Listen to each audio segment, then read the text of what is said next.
Fala rapaziada, beleza? Tô de volta aqui no canal com mais um vídeo pra vocês aí. Dessa vez aqui uma modalidade um pouco diferente aí, né? A gente vai começar no canal aí. E lógico que a gente não vai deixar de falar do Fusca, né? Mas a gente vai começar a falar um pouquinho aqui sobre esportes também, né? Inclusive esse aqui, né, que eu vou começar a andar aí, né? Que é o BMX, né? Então eu adquiri essa bike aqui, né? Essa BMX aqui, modelo Sunday Primer 2017.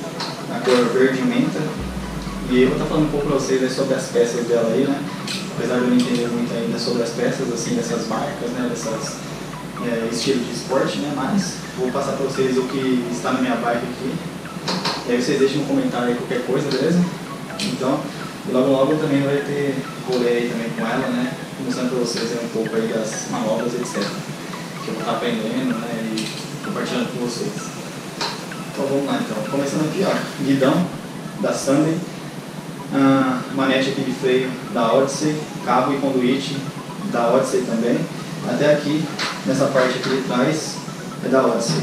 Aí aqui no freio é aquele modelo U-Brake, se não me engano, que ele parece um Mu, e ele ele não é da Odyssey, pelo menos aqui a marca é Springfield, não sei se é uma outra marca ou se é tipo, pertence a Odyssey, não sei, mas é Springfield, aqui a parte do freio, né?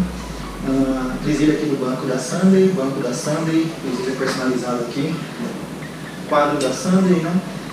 Pé de vela, coroa, acho que catraca também é da Sunday, cubos da Sunday, rodas aqui também, né? O aro e raios acredito também seja da Sunday, o pneu é da Odyssey,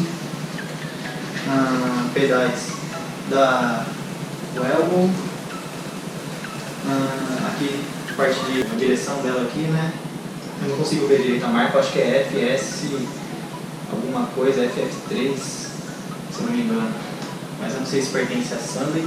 A mesinha é Sunday e parte de garfo aqui também Sunday. Então a maioria das peças são Sunday, né? Como vocês viram, né? A marca que predomina aqui, né? É essa. Somente a parte de cabo de freio, conduíte e manete ali e a parte de pneu que é da Odyssey, né? E aqui eu coloquei esses dadinhos como pininho aqui de válvula, né? Para dar um destaque aí também. E é isso, galera. Espero que vocês tenham gostado aí. Esse aqui foi um bike check aqui rapidão só para mostrar minha bike para vocês aí. Espero que vocês tenham gostado. Logo vai ter um rolê aí com ela também, beleza?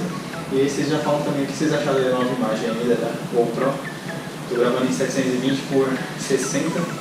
Aí vocês me falam aí o que vocês acharam, beleza? Da qualidade de som também. E aí a gente vai trocando ideia pelo comentário. Se você gostou, já dá aquele curtir aí no vídeo. Se inscreve no canal se você não for inscrito ainda, compartilha com seus amigos, beleza? E qualquer coisa, deixa no comentário que eu estarei respondendo.